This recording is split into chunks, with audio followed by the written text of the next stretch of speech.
Okay, I've got a disclaimer. If you guys don't like this, blame Janet. Okay?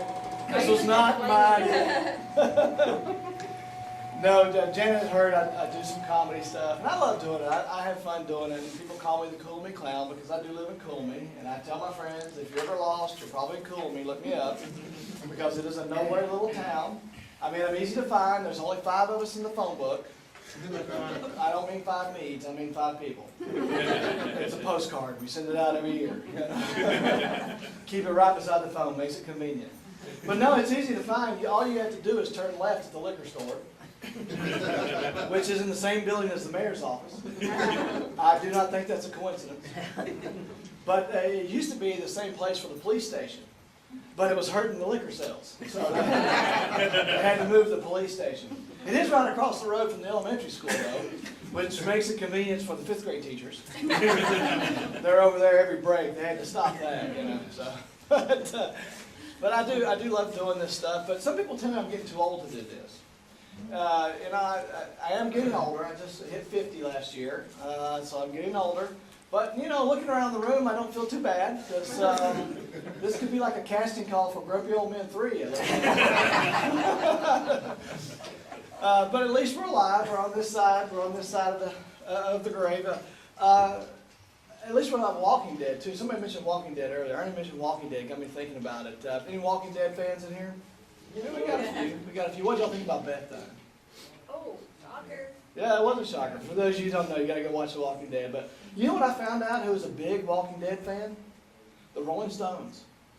No, seriously, they love The Walking Dead. In fact, Mick and Keith showed up on set this year, and nobody knew. They just thought they were extras. That is funny.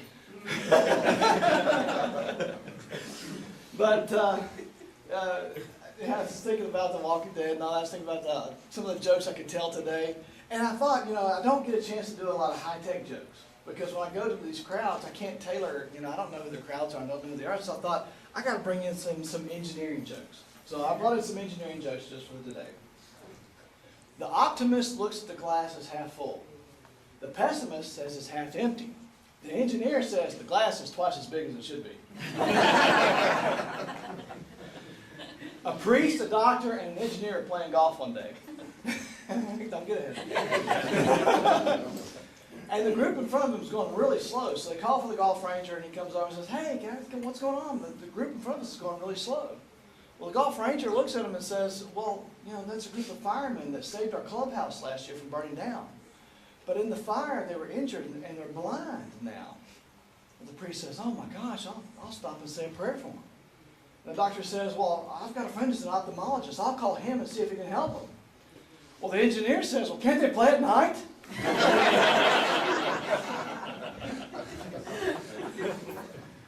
A normal person says, "If it ain't broke, don't fix it." An engineer says, "If it ain't broke, it don't have enough features." So those are some of the ones I can't tell normally. I do talk a lot about getting old. Some of y'all know about a year ago I had a heart surgery. And it was an interesting thing, you know, because you always think of heart surgery, thinking of cracking open your chest. And I thought, this is going to be interesting. How are they going to do this? Well, the funny thing is, they make 2 little incisions down here to go up and fix my heart. Because after all, we all know the way to a man's heart is through his crotch. That was just for David. David asked me if I was going to tell him. PG-13! But no, I am getting old. I try to go to the gym. I try to work out, you know, and I'll go to the gym and I'll grunt and I'll sweat and I grunt and I sweat and I make all kinds of noises, and that's just to get my shorts on. When you look at the drop from your bed in the mornings as being dangerous, you know you're getting old. You know? When you take more pills before breakfast than Keith Richards does before a show, you know you're getting old. But I am. I'm getting old, and my wife and I just celebrated our 29th wedding anniversary. 29 years ago. I'm telling you.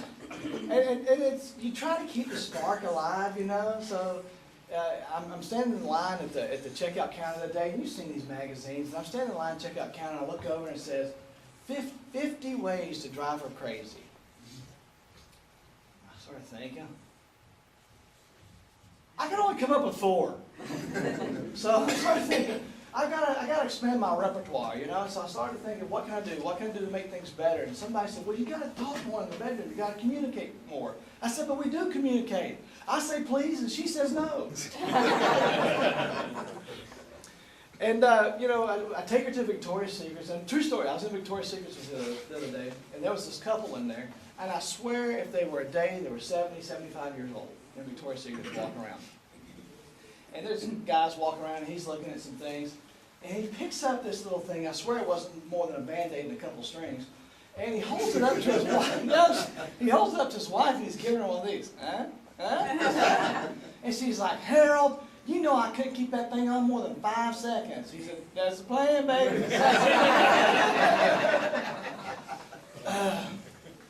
So, yeah, these are the kind of observations I make in life. So I look around, try to find my humor, and I try to make fun of a lot of things.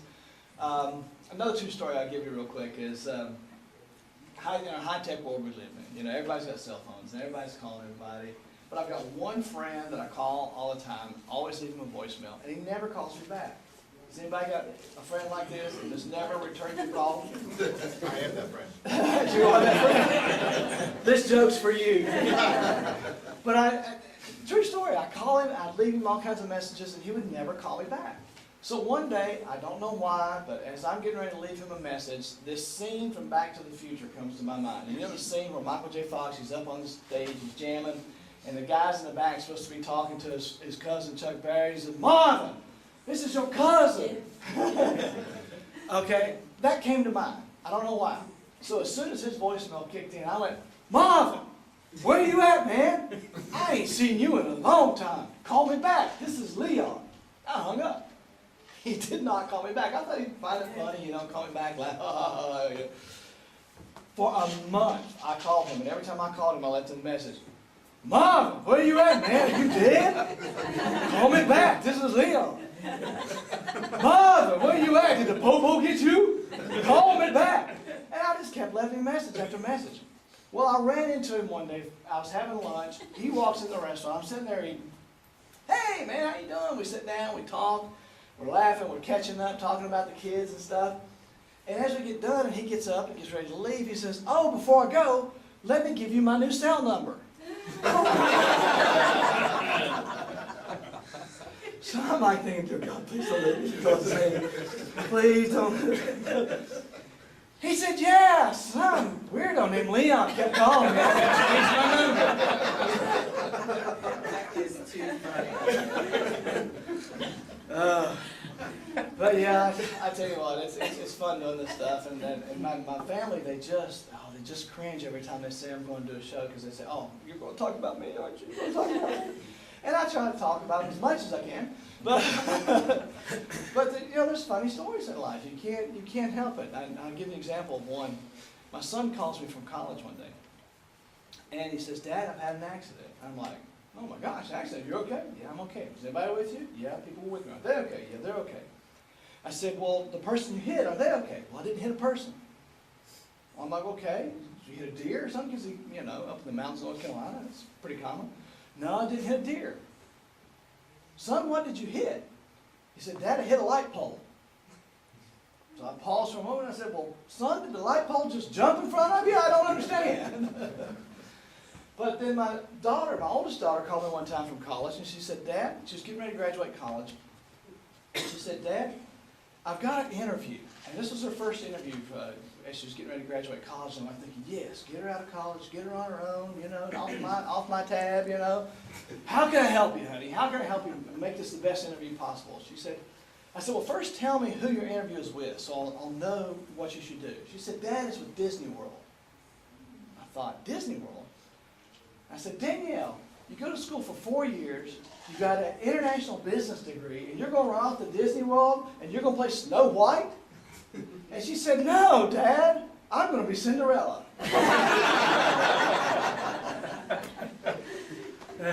What do you do? What do you do? But anyway, it has been a good, fun time doing all this stuff and doing these shows. I do talk, like I said, a lot about getting old. You know, it is tough getting old. I can remember back on a hot night used to mean I had a date, Now it just means the AC's broke. I can remember a time when I'd see a young lady across the way staring at me, and I think to myself, man, she must think I'm hot. But now if I see a young lady staring at me, my first thought is, I must look like her dad. When you got more hair in the sink that's on your head, you're getting old. You know, these are the kind of things we deal with every day. But you know what? It's fun getting up here doing this. I thank you all for the time. Y'all have a Merry Christmas. God bless you.